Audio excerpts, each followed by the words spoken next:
Ram shipped your truck with 5 factory settings turned on. But these defaults are working against you, and 3 of them are quietly destroying components that cost between $4,000 and $12,000 to replace. We're going through all 5 today: what they do, why they're a problem, and exactly how to turn them off. Pay attention to number 3. That one has ended more Hemis before 100,000 miles than any other single factor in the last decade. Let's go. Start with the one that feels the most harmless, and this one that sounds like it's doing you a favor: Eco Mode. It's on by default and marketed as having better fuel economy. And in the short term, it delivers. You'll see an improvement in your MPG numbers on easy highway drives. But here's what it does to get there. Eco Mode aggressively pushes the transmission into the highest possible gear, as early as possible, at the lowest possible RPM. The engine is constantly working, pulling load at RPM ranges it was never made for. Instead of running in its power band, it's working hard at low revs, incomplete combustion, and it's struggling. And here's what incomplete combustion does over time. Carbon slowly builds up on your intake valves, until your valves are coated in carbon buildup that restricts airflow, causes rough idle, kills throttle response, and, in severe cases, requires a full induction cleaning service that can cost $300 to $600. On direct injection Hemis, this is the documented real-world outcome of extended low RPM lugging. The fuel injectors spray directly into the cylinder, bypassing the intake valves entirely, which means there's no fuel washing.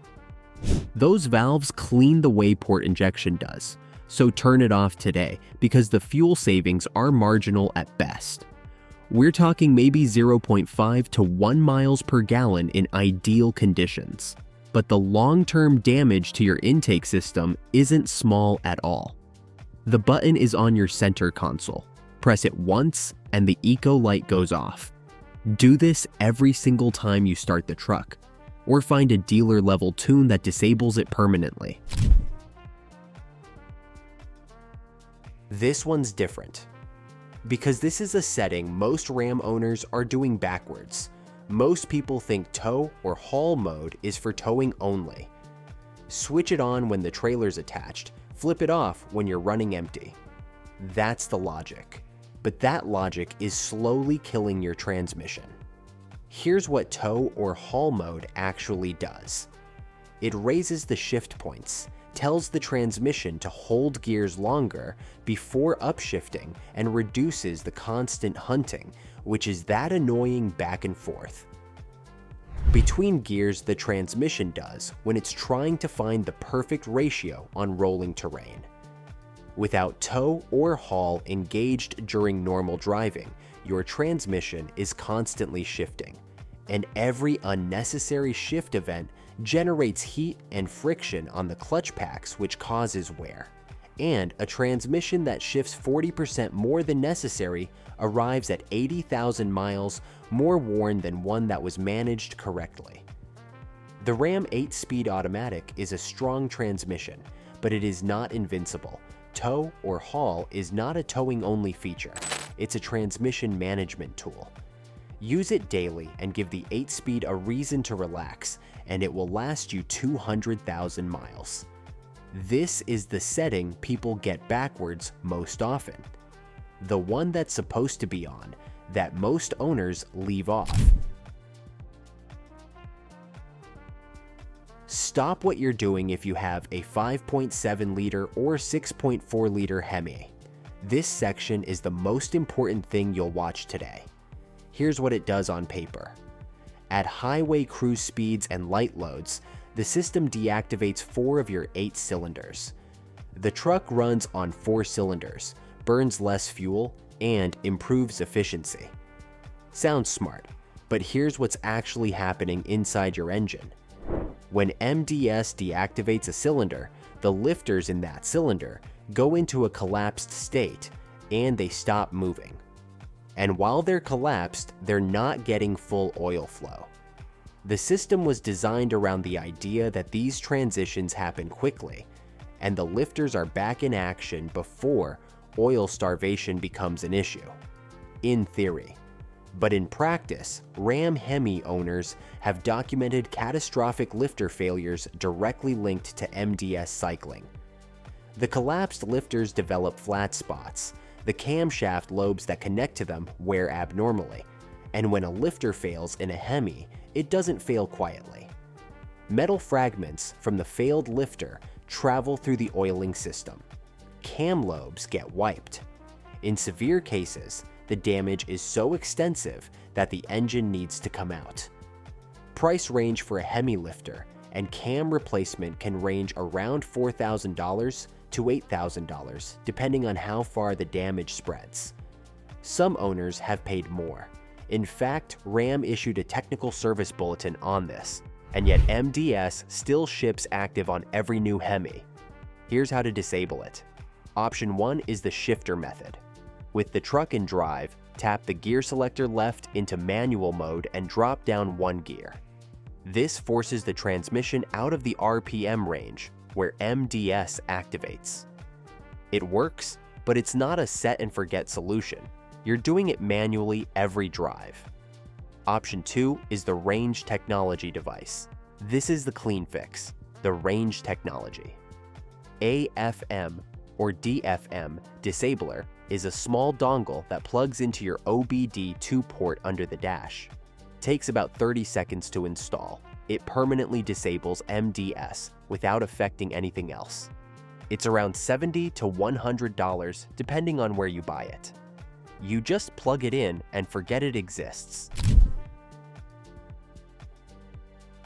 Diesel owners, this one is for you, and it's the one setting on this list where most people got it completely backwards.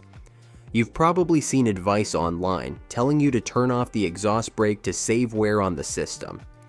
It reduces stress on the turbo and lets it live longer. That advice is wrong, and following it will cost you. Here's what the exhaust brake actually does. It uses back pressure against the turbocharger to slow the truck on downgrades, which is a cleaner, more controlled deceleration without riding the service brakes. It's how diesel trucks have managed their weight on grades for decades. But the secondary benefit, the one nobody talks about, is what it does to your variable geometry turbocharger vanes. The 6.7-liter Cummins uses a variable geometry turbo. The vanes inside it move to manage boost and exhaust flow, and those vanes live in a hot, carbon-rich environment every mile of every drive.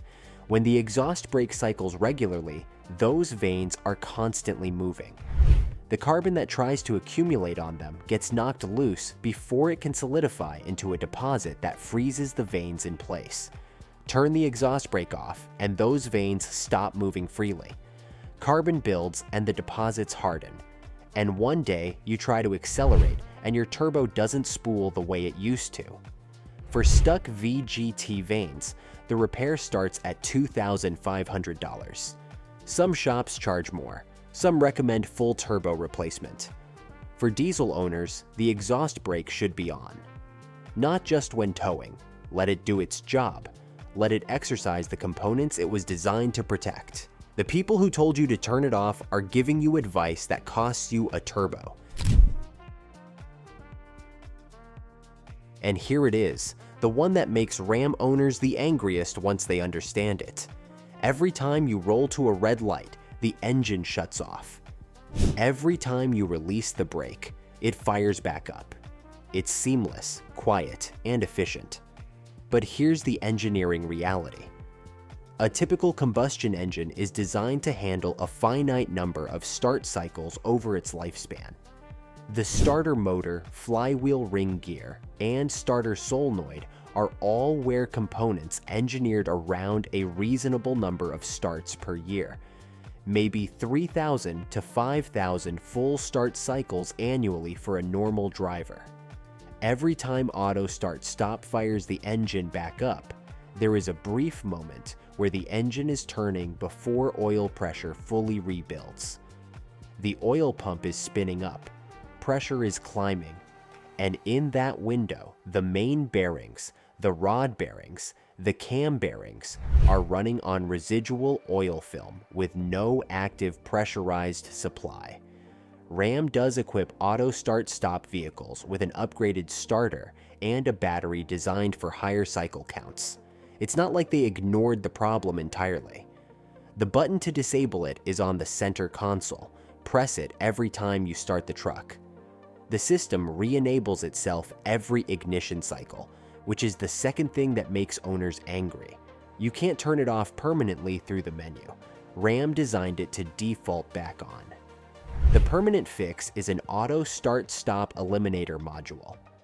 Plugs into the OBD2 port, same family of devices as the Range Technology AFM disabler. It remembers your preference and keeps the system off every time you start the truck. It's around $60 to $80. Plug it in and never touch the button again. Or press the button every single morning for the rest of the time you own this truck. Your choice. But stop letting it restart your engine 40 times in a 20-minute commute. That is not what your starter and your bearings were built for. So there you go. These documented failure modes with TSBs, class action suits, and thousands of owners who wish they'd known sooner. And the fixes are cheap. A $70 Range Technology device, or a $60 start-stop eliminator. In some cases, one button press per drive. Remember that the repairs they prevent are not cheap. Your Ram was built to last. The defaults it shipped with are working against that goal. Now you know what to change and exactly how to change it. Go do it today. So if your buddy with the Hemi is still running MDS on every highway cruise, send him this. And if you enjoyed this video, don't forget to hit that like button.